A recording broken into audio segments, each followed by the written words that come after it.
بھائی نہ مریں، میری بہنیں نہ مریں، پوری دنیا کے مرتے رہیں۔ عجیب ہماری ایک سوچ ہے، عجیب منطق ہے۔ یہ حقیقتاً ہم مومن ہیں، الحمدللہ مسلمان ہیں، لیکن یہ صفت مومنانہ نہیں ہے، یہ منافقانہ ایک صفت ہے، یعنی جو منافق کی صفت ہونی چاہیے وہ ہم نے اختیار کر لی ہے، جس کی وجہ سے میں یہ نہیں کہوں گا کہ ہم منافق ہو گئے ہیں، لیکن یہ ضرور ہے کہ منافق کی ایک صفت کو ہم نے اپنے اندر بہت زیادہ پیدا کر لیا ہے، اس کو جگہ دے دی ہے، اس نے دل پہ قبضہ کر لیا ہے کہ ہم موت کو پسند نہیں کرتے۔ دیکھیں، موت کو پسند کرنے کا مطلب پھر وہی میں عرض کروں، یہ نہیں ہے کہ آپ روڈوں پہ نکل جائیں، تیز گاڑیاں چل رہی ہیں، بیچ میں کھڑے ہو جائیں کہ یہ جی موت کو میں پسند کر کے کھڑا ہو گیا تاکہ مر جاؤں، یا خودکشی کر لیں، یا جہاں فائرنگ ہو رہی ہے آپ اس علاقے میں گھس جائیں جان بوجھ کے کہ جی موت کو پسند کرتا ہوں۔ یہ خودکشی اپنے آپ کو ہلاکت پہ پیش کرنا ہے، اس کی کوئی ترغیب نہیں دے رہا۔ موت کو پسند کرنے کا مطلب یہ ہے کہ انسان اپنے آپ سے سوال کرے کہ آج اگر اللہ تعالیٰ کی طرف سے کوئی بلاوا آ جاتا ہے تو میں یہاں رہنے کو پسند کروں گا یا وہاں جانے کو؟ اب اگر اس کی طبیعت آخرت کی طرف مائل ہے اور اندر سے آواز آتی ہے کہ ہاں میں فوراً پسند کروں گا کہ میں مروں تاکہ پھر سرکار کی زیارت بھی ہو، عجیب و غریب ایک دنیا میں داخل ہو جاؤں گا جہاں فرشتے اتر رہے ہوں گے، جنات کو میں دیکھوں گا اور آسمان سے برکتیں نازل ہوتے ہوئے اپنی آنکھوں سے دیکھوں گا، اور پھر میری روح اللہ تعالیٰ کے حکم سے لاکھوں فرشتوں کے ساتھ آسمان تک پہنچے گی، پھر پہلا آسمان، پھر دوسرا، پھر تیسرا، چوتھا، پانچواں، چھٹا، ساتواں، کیا کیا عجائبات نظر آئیں گے، اور پھر عرش الہی کے پاس پہنچ کر میری روح سجدہ ریز ہوگی اور اللہ تعالیٰ کی طرف سے ندا آئے گی کہ اے میرے مومن بندے اٹھ اور اب اس فلاں مقام پر جا کر رہ۔ تو کس قدر وہ مبارک لمحات ہوں گے۔ تو اگر دل اس طرف زیادہ مائل ہو رہا ہے تو پھر اس کا مطلب ہے کہ آپ کے اندر یا ہم میں ایک مومنانہ صفت ہے، اور اگر اندر سے کہتے ہیں نہیں میں بیوی کو نہیں چھوڑنا چاہتا، بچوں کا نہیں ہے، بینک بیلنس نہیں، کوٹھی میری یہیں رہ جائے گی، میری کاریں یہیں رہ جائیں گی، میرا بنگلہ ہی رہ جائے گا، میرا بزنس یہیں رہ جائے گا، اور انسان اس طرف اپنے دل کو مائل محسوس کرے، اس کا مطلب ہے کہ وہ مومنانہ صفت پر باقی نہیں ہے، منافقانہ صفت پر ہے۔ اور صحیح بات یہ ہے کہ ایک جہت سے یہ عشق رسول صلی اللہ علیہ وسلم میں نقص کا شکار ہے، کیونکہ سرکار سے کا عاشق آخرت کو پسند کرے گا، دنیا کو نہیں۔ تو یہ ہیں وہ امتحانات جن کو سامنے رکھ کر انسان حقیقی طور پہ ایک آئینے کے سامنے کھڑا ہو کر اپنا احتساب کر سکتا ہے۔ ہم چلتے ہیں زبانی دعووں پر، بڑے بڑے دعوے کریں گے جی مجھ سے بڑا کوئی عاشق رسول نہیں ہے فلاں فلاں، یا عوامی رائے کے اوپر ہم نے اپنے ان منصبوں کی بنیاد رکھی ہوتی ہے۔ لوگ کہتے ہیں جی ماشاءاللہ بڑے متقی پرہیزگار ہیں جی، بہت بڑے عاشق رسول ہیں۔ وہ لوگ جن کو ذاتی رائے بیان کرنے کا بھی بیچاروں کو صحیح طریقے سے سلیقہ نہیں ہے، جو آج اگر آپ کسی کو نفع دیں تو آپ کو کہتے ہیں جی یہ تو ماشاءاللہ بڑے متقی پرہیزگار ہیں، اور آج وہ آپ سے پیسے مانگے اور آپ کہیں چلو بھاگو یہاں سے، تو 2 منٹ میں آپ کی عزت اتار کے ہاتھ میں رکھ دیں۔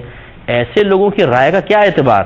لیکن ہم اسی قسم کے لوگوں کی فرسودہ اور مطلب کھوکھلی قسم کی اور پھیکی تعریفوں اور خوشامدوں اور ان کی آرا کو اتنا مضبوط سمجھتے ہیں کہ اس پہ اپنی بزرگی کی بنیاد رکھ لیتے ہیں کہ جی میں کوئی بزرگ ہو گیا ہوں تبھی تو سب میری تعریفیں کر رہے ہیں۔ تو آپ جو فائدے پہنچا رہے ہیں نا، فائدے پہنچانا چھوڑ دیں، پھر دیکھیں کہ بزرگی سے فقیری کیسے ملتی ہے۔ 2 منٹ میں آپ کو نہ یہ ریت کا ذرہ بنا دیں تو کہیے گا۔ تو یہ ہمارے لیے ایک لمحہ فکریہ ہے کہ ایک نبی کریم صلی اللہ علیہ وسلم سے محبت رکھنے والا دنیا کو پسند کرے، آخرت کو نہیں، بڑا عجیب و غریب ہے۔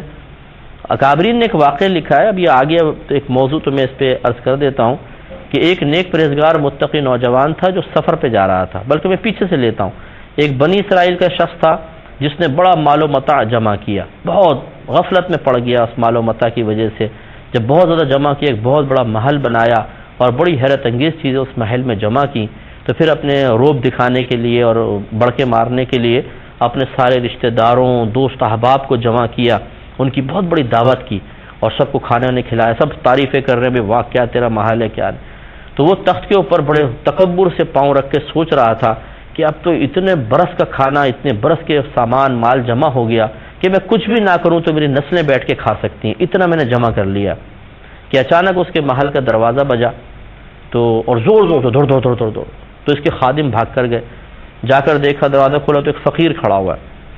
تو انہوں نے کہا کہ تیرا دماغ خراب ہے، ایسے دروازہ بجاتے؟ تو اس فقیر نے کہا کہ اپنے آقا سے کہو کہ میرے پاس آئے۔ تو خادم نے کہا تمہارا دماغ خراب ہے، بھاگ یہاں سے، ہمارا آقا تیرے پاس آئے گا؟ تو جیسے پھٹے پرانے کپڑے والے کے پاس جا ورنہ تجھے ماریں گے۔ دروازہ بند کر کے آ گئے۔ تو یہ آقا نے پوچھا کون تھا؟ کہا جی فقیر تھا، ایسی سی بات کہہ رہا تھا. تو اسے بھی تیش آ گیا، کہنے لگا اس کو مزہ نہیں چکھایا، میں جاؤں گا ملنے کے لیے. پھر زور سے دروازہ بجا، پھر وہ بھاگے خادم، جا کے کہا بھائی خدا کا خوف کر، تو کیوں میں نوکری سے نکلوائے گا؟ تو ان فقیر نے جواب دیا کہ اپنے آقا سے جا کر کہو کہ میں ملک الموت علیہ السلام، موت کے فرشتے حضرت اسرائیل علیہ السلام جو پہلے انسانی روپ میں آ کر روح قبض کیا کرتے تھے. یہ اس وقت کا واقعہ بنی اسرائیل کو خادموں کا رنگ فق ہو گیا، چہرہ زرد ہو گیا، بھاگے اندر کو. تو اس نے ان کو دیکھا تو یہ بھی گھبرایا کہ کیا ہوا. کہا کہ جو ملک الموت علیہ السلام آ گئے. تو اس نے کہا کہ ان سے جا کر کہو کہ میری جگہ کسی اور کو قبول کر لے. اتنے میں حضرت ملک الموت علیہ السلام اندر تشریف لے آئے اور آ کے ارشاد فرمایا کہ اب یہ نہیں ہو سکتا. جب اللہ تعالیٰ کسی کی موت کا فیصلہ فرما لیتا تو وہ ٹلتی نہیں ہے. ہاں مجھے اللہ تعالیٰ نے یہ حکم دیا ہے کہ میں تجھے اجازت دوں کہ جو تو کام کرنا چاہتا ہے کر لے. اس نے کہا چلے اب موت کا وقت آ ہی گیا ہے. تو اس نے کہا میرا سارا مال جمع کرو. ڈھیر لگ گیا، اتنا اونچا مال جمع ہو گیا. تو اس نے کہا کہ اے مال تجھ پہ اللہ کی لعنت ہو، تیری مشغولیت کی وجہ سے میں اپنے رب کی یاد سے غافل رہا اور آج میں مر رہا ہوں. تو اللہ تعالیٰ نے اس مال کو بولنے کی طاقت و قوت عطا فرمائی. اس مال نے کہا کہ ملامت مجھے نہ کر، لعنت مجھ پہ نہ کر، اپنے آپ کو ملامت کر، اپنے آپ کو لعنت کر، اس لیے کہ تو میری وجہ سے عیش کیا کرتا تھا، میری وجہ سے بادشاہوں کے دربار میں اس وقت پہنچ جاتا تھا جب نیک لوگوں کو ہٹا دیا جاتا تھا. میری وجہ سے تو نے عیش کیے. اگر تو مجھے اللہ کی رضا میں خرچ کرتا میں تیرے کام آتا. تو نے جمع کر کے رکھا، غلط کام میں استعمال کیا، اس میں میرا کیا قصور ہے؟ اپنے آپ کو لعنت کر. اور رحمت کونین صلی اللہ علیہ وسلم فرماتے ہیں کہ پھر اللہ تعالیٰ کے حکم سے ملک الموت علیہ السلام نے اس کی روح قبض کر لی اور وہ اپنے اس مال کے ڈھیر کو دیکھتا ہوا حسرت سے مر گیا. پھر بزرگوں نے فرمایا کہ پھر اس کے بعد ایک نوجوان تھا، وہ سفر پہ جا رہا تھا، نیک تھا، پرہیزگار تھا. یہ ملک الموت علیہ السلام اس کے پاس پہنچے، سامنے آ گئے. اس نے بچے نے سلام کیا تو حضرت نے فرمایا کہ تم جانتے ہو میں کون ہوں؟ کہا کہ جی میں تو نہیں جانتا ہوں. کہا میں ملک الموت علیہ السلام. تو روایت میں آتا ہے کہ وہ نوجوان خوش ہو گیا، اس کا چہرہ کھل گیا، کہنے لگا ارے آپ اتنے عرصے بعد آئے، آپ تو بہت عظیم مہمان ہیں، میں تو آپ کا انتظار کر رہا تھا، اب جلدی سے میری روح قبض کریں تاکہ میں اللہ تعالیٰ کی بارگاہ میں پہنچ سکوں. تو ملک الموت علیہ السلام نے فرمایا کہ نہیں، مجھے اللہ تعالیٰ نے فرمایا کہ میں تجھے تھوڑی سی مہلت دوں، تم جو کوئی کام کرنا چاہو کر لو.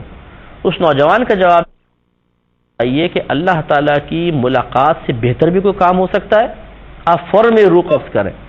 تو ملک الموت علیہ السلام نے کہا کہ ہم تو مامور ہیں، جیسا اللہ تعالیٰ حکم دیتا ہے ویسے ہی کریں گے، اللہ کا حکم یہ ہے کہ آپ کو مہلت ملے. تو اس نوجوان نے کہا کہ اچھا اگر آپ کا اصرار ہے تو پھر میں یہ خواہش کرتا ہوں کہ مجھے تازہ وضو کرنے دیا جائے اور میں 2 رکعت نفل پڑھوں، جب میں سجدے میں جاؤں تو آپ میری روح قبض کر لیجیے گا. ملک الموت علیہ السلام نے کہا ٹھیک ہے. انہوں نے اسی طرح کیا. روح اس کی جب وہ سجدے میں گیا تو روح نکال لی گئی. اب ان دونوں کے ذرا معاملات دیکھیں اور میں بھی غور کرتا ہوں، آپ بھی کریں. ہم ان دونوں میں سے کون ہیں؟ کیا ہم وہ بنی اسرائیلی کے اس پہ چل رہے ہیں، اس شخص کے مالدار والے طریقے پہ چل رہے ہیں، یا اس نوجوان والے؟ تو معلوم ہوگا کہ ہم اس کے طریقے پہ چل رہے ہیں جو موت کو پسند نہیں کرتا، جو ہر وقت حل من مزید مال جمع ہو جائے، مال جمع ہو جائے، اس کے لیے چاہے کسی کی جیب کاٹنی پڑے، کسی کا حق دبانا پڑے، کچھ بھی کرنا پڑے، میرے پاس آسائشیں آ جائیں اور میں مختصر سی اس زندگی کو جیسے میں چاہتا ہوں ویسے گزار لوں، جیسے اللہ تعالیٰ اس کے رسول چاہتے ہیں اس کی پرواہ نہیں. اور پھر ایسے لوگ جو اتنی زیادہ دنیا سے محبت کرتے ہیں، مرتے ہیں، تو پھر ان کی روح بڑی تکلیف کے ساتھ نکلتی ہے، کیونکہ وہ اللہ کی ملاقات کو ناپسند کر رہی ہوتی ہے، تو پھر اذیت اتنی زیادہ ہوتی ہے. اور اس کے برعکس اس نوجوان کو دیکھیں کہ اس نے جوانی کے عالم میں، ورنہ کہتے ہیں جی جوانی دیوانی ہوتی ہے، ہمارے نوجوانوں سے پوچھے تو وہ کہیں گے جی میری کون سی مرنے کی عمر ہے. اور ہماری جو خواتین ہوتی ہیں ان کو کوئی بیچارے کا جوان بچہ مر جاتا ہے تو بولتے ہیں یہ تو ابھی اس کے کھیلنے کودنے کے دن تھے، مرنے کے دن کوئی تھے. یعنی اس کی بھی حساب بنایا ہوا ہے کہ بابا ہو جائے، بالکل دانت گر جائیں، معدہ ہضم کرنا چھوڑ دے، بیماریاں غالب ہو جائیں، نظر نہ آئے کہ کون آ رہا ہے، یوں کر کے دیکھیں تو اب یہ مرنے کے قابل ہو گئے، ان کو مارو. باقی جوان کو نہیں مرنا چاہیے. یعنی کوئی ہے ہی نہیں سوچ فکر کہ جی اللہ تعالیٰ کی مرضی ہے، وہ جس کو چاہے دنیا میں جب بھیجے، جب واپس بلا لے، ہم اس کی رضا پہ راضی ہیں. نہیں، شکوہ، پھڈا، بغاوت، اللہ تعالیٰ کے خلاف کھڑا ہو جانا، اللہ تعالیٰ کی حکمتوں کو پامال کرتے ہوئے اپنی حکمتوں کو ان پہ غلبہ دینے کی کوشش کرنا، یہ مسلمان کا طریقہ ہو گیا. تو کیا ایسا کوئی اس دور میں بھی نوجوان ہوگا کہ ملک الموت علیہ السلام ہمارے سامنے، اس کے سامنے آ جائیں تو وہ کہے کہ جی میں بالکل تیار ہوں، مجھے لے کر چلیں؟ بہت مشکل ہے. ہوں گے، ہیں، ابھی ہیں، بالکل ہیں، لیکن کم، بہت ہی کم، انگلیوں پہ گن سکتے ہیں آپ، یوں کہہ سکتے ہیں آٹے میں نمک بھی میں نہیں کہوں گا، اس سے بھی کم، لیکن بہت کم۔ اور اب ہمیں کرنا چاہیے۔ یہ دنیا ہمیں کیا دے دے گی آپ بتائیے؟ آپ بچپن سے لے کے آج تک آپ کو کیا دیا ہے دنیا نے؟ غم، فکریں، بغاوت، دھوکہ دہی، فراڈ۔ لوگ ہمارے فائدوں سے محبت کرتے ہیں، ہم سے نہیں کرتے ہیں۔ آپ لوگوں کو فائدہ پہنچائیں، سب کی آنکھوں میں پیار بھی دیکھیں گے، محبت بھی دیکھیں گے، زبان پہ تعریفیں دیکھیں گے۔ آج ذرا سا موڈ بدل دیں، ہاتھ پھیلائیں سب کے سامنے، یا تھوڑا مجھے میری مدد کرو، اب میرا وہ بینک بیلنس نہیں رہا جو پہلے تھا، اور تھوڑی سی کسی کے سامنے جا کر آپ قرض کی درخواست پیش کر کے دیکھیں، فائدے منقطع کر کے دیکھیں، 2 منٹ میں موڈ بدل جائے گا۔ لوگ ہاتھ تک ملانا پسند نہیں کریں گے۔ اور یہ ہوتا ہے کہ جن لوگوں کے درمیان ہم بیٹھتے ہیں، بڑے خوشیاں، جی دوست بہت اچھے ہیں، ماں باپ بہت اچھے ہیں، دوست احباب، بیوی بچے، یہ وہ، بڑی پرسکون زندگی گزر رہی ہے، لیکن جب ہمارا انتقال ہوتا ہے تو پھر اصل پتہ چلتا ہے کہ اصل میں یہ صرف عارضی محبتیں اور دوستیاں تھیں، اس کے بعد سب کچھ منقطع ہو جاتا ہے۔ بیچارہ وہ قبر میں پڑا ہوتا ہے، کوئی جاتا نہیں، نہ فاتحہ پڑھتا ہے، نہ دعا کرتا ہے اس کے لیے، نہ کچھ۔ لوگ اپنے کام دھندوں میں لگ جاتے ہیں۔ میں تو کئی دفعہ جب گاڑی روڈ پہ چلا رہا ہوتا ہوں تو میں سوچتا ہوں کہ آج اگر ہمارا انتقال ہو جاتا ہے، مر جائیں گے، یہ ٹریفک یوں ہی روا دوا ہوگا، وہی روڈیں آباد، دکانیں چل رہی ہیں، بازار چل رہے ہیں، ہزاروں لوگ دنیا سے چلے جاتے ہیں، کاروباری زندگی رکتا تو نہیں ہے، لیکن ہم اسی دنیا سے دل لگا کر اللہ کی یاد سے غافل ہو جاتے ہیں، آخرت کو فراموش کر دیتے ہیں، اور پھر پچھتاوا ہو سکتا ہے کہ ہمیں بھی اختیار کرنا پڑے میدان معاشر میں، یا مرنے کے فوراً بعد قبر میں بہت حسرت ہوگی، بہت پچھتاوا ہوگا۔ اس لیے آخرت کی طرف دل زیادہ مائل ہونا چاہیے، اور یقینی سی بات ہے کہ اس میلان کے لیے پھر دنیا کے لیے کم اور آخرت کے لیے زیادہ وقت نکالنا چاہیے، اور آخرت کی تیاری ہونی چاہیے، جس کے لیے سب سے فرسٹ اسٹیپ یہی ہے کہ ہم توبہ کر کے اپنے گناہوں سے دور ہوں، نیک اعمال اختیار کریں، علم سیکھیں، اہل علم سے اپنا رابطہ بڑھائیں، اچھی صحبت میں رہیں، تو پھر ہمارے جو میلان ہے وہ آخرت کی طرف زیادہ ہوگا انشاءاللہ۔ تو یہ ضمناً ایک بات آئی تو میں نے اتنا لمبا اس کے بارے میں کر دیا کہ شاید کسی کے دل پہ ہماری بات اثر کر جائے، اور ایک لمحے کے لیے ہی صحیح دنیا کی محبت سے دل ہٹ کر مکمل طور پہ آخرت کی طرف مائل ہو جائے۔ میں اس کو بھی اپنے لیے بہت بڑی قیمتی سعادت سمجھوں گا کہ اس پرفتن دور میں جبکہ ہر شخص ہمارے قریبی رشتہ داروں سمیت قریب ترین تعلق رکھنے والے بھی ہمیں دنیا کی طرف گھسیٹ رہے ہوتے ہیں، اور سر سے پاؤں تک دنیا کے اندر غرق کر دینے کے لیے ترغیبیں دیتے ہیں، تیار ہیں، اس طرح پرفتن دور میں اگر ایک لمحے کے لیے بھی انسان کا دل دنیا سے اچاٹ ہو کے آخرت کی طرف مائل ہو جائے، میں کہتا ہوں بہت بڑی بات ہے۔ تو اس لیے ہم نے ایک لمبا بیان کیا، اس پہ غور و تفکر مجھے بھی کرنا چاہیے، آپ بھی کریں۔ حضرت ابوبکر صدیق رضی اللہ تعالیٰ عنہ کے بارے میں معروف تھا کہ آپ بہت زیادہ سرکار کے مزاج کو، آپ کے کلام کی گہرائی کو، اور سرکار صلی اللہ علیہ وسلم کی پسند اور ناپسند کو، اسرار و رموز کو سمجھا کرتے تھے۔ اور کیوں نہیں سمجھیں گے؟ کیونکہ اکثر سرکار کی صحبت میں رہنے والے آپ ہی ہیں۔ سرکار کے اعلان نبوت سے لے کر اور وقت وفات تک کوئی جہاد آپ نے نہیں چھوڑا، کوئی معاملہ ایسا نہیں چھوڑا جس میں ساتھ نہ رہے ہوں۔ جب اتنا قریبی ساتھی ہوتا ہے تو پھر بالکل وہ ایک بات کی تہ تک پہنچ جاتا ہے۔ اگر کوئی ذومانی کلام کرتا ہے جس کا ظاہر کچھ اور ہے، باطن کچھ اور ہے، تو لوگوں کی نگاہ ظاہر پر ہوتی ہے، جیسے ابو سعید خدری رضی اللہ تعالیٰ عنہ خود اعتراف کر رہے ہیں، اور خواص کی نگاہ اس کلام کے باطن پر ہوتی ہے، جیسے کہ صدیق اکبر رضی اللہ تعالیٰ عنہ رونے لگ گئے تھے۔ اور یہی ہوتا ہے کہ جو ظاہر کو دیکھتے ہیں وہ بسا اوقات باطن پر نگاہ رکھنے والوں کو پہچان نہیں پاتے ہیں، تو انہیں تنقید اور طنز کا نشانہ بنا دیتے ہیں۔ یہی ہے عوام اور خواص کا ایک فرق، کہ خواص بعض اوقات بڑی گہرائی کے ساتھ ہر چیز کو دیکھ کر فیصلہ کر رہے ہوتے ہیں، اور عوام کی سطحی نگاہیں، ظاہری نگاہیں اس گہرائی کا ادراک کرنے سے قاصر ہوتی ہیں، لہٰذا وہ پھر یہ نہیں کہ اپنی کوتاہی کو تسلیم کریں کہ جی ہم وہاں تک نہ پہنچ سکے جہاں تک یہ پہنچ گئے، وہ الٹا اٹیک کر دیتے ہیں، یار یہ سمجھ میں نہیں آتا، پتہ نہیں کیا یہ کیوں کر رہے ہیں، یہ کیوں کر رہے ہیں، یہ کیوں کر رہے ہیں۔ مشائخ پہ اعتراض، علماء پہ اعتراض، مفتیان کرام پہ اعتراض، یہ عوام کا معاملہ ہے۔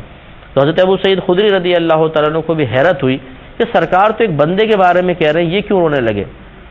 پھر پتہ چلا کہ اچھا حضرت ابوبکر صدیق تو سرکار کے کلام سے فوراً سمجھ گئے، اور پھر سرکار کی جدائی کی بنا پر رونے لگے۔ اب سرکار چونکہ آپ سے بڑی محبت کرتے ہیں، پیار فرماتے ہیں، تو پھر سرکار نے تسلی کے کلمات آپ کے لیے ارشاد فرمائے، جو انشاءاللہ اس پہ تبصرہ نیکسٹ پروگرام میں کریں گے۔ وآخر دعوانا ان الحمدللہ رب العالمین۔